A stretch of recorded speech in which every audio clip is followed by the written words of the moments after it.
राज्यातील अनेक जिल्ह्यांमध्ये हवामान विभागाने ढगाळ हवामान तसेच वादळी पावसाची शक्यता वर्तवली आहे। तसेच काही ठिकाणी गारपिटीची देखील शक्यता असल्याचं हवामान विभागाने स्पष्ट केलं आहे। त्यामुळे द्राक्ष उत्पादक शेतकऱ्यांच्या अडचणीत वाढ झाल्याचं पाहायला मिळत आहे।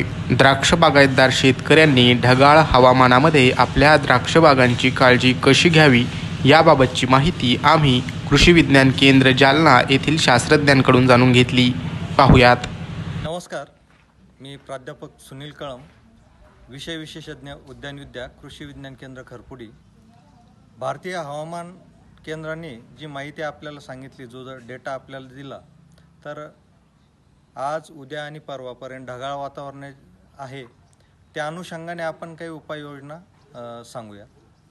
ढगाळ वातावरणात मुख्यत्वे आपल्याला द्राक्ष बागेत भुरीचा प्रादुर्भाव बघायला मिळतो। त्यासाठी आपण सल्फरयुक्त बुरशीनाशकाची फवारणी करायची आहे आणि त्यानंतर मॅग्नेशियम 15 ग्रॅम प्रति 10 लिटर याप्रमाणे फवारणी करायची आहे आणि ड्रिपद्वारे कॅल्शियम थायसल्फेट 5 किलो आपल्याला ड्रिपद्वारे सोडायचं आहे आणि त्यानंतर 4 ते 5 तासांनी आपल्याला मॅग्नेशियम सल्फेट हे 7 किलो याप्रमाणे सोडायचं आहे, जेणेकरून पिकाचं संगोपन चांगलं होईल आणि पिकाला वाढ चांगली। ढगाळ हवामानामध्ये द्राक्ष बागांवर भुरी रोगाचा प्रकोप मोठ्या प्रमाणावर वाढतो।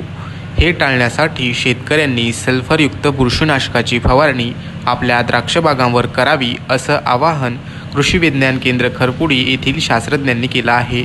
तसेच अन्य काही उपाययोजना देखील शास्त्रज्ञांनी सुचवल्या आहेत। शेतकऱ्यांनी कृषी तज्ज्ञांनी सुचवलेल्या शिफारशींप्रमाणे औषधांची व खतांची मात्रा आपल्या द्राक्ष बागांना देऊन आपलं होणारं संभाव्य नुकसान टाळावं, असं आवाहन देखील करण्यात येत आहे। नारायण काळे, लोकल 18, जालना।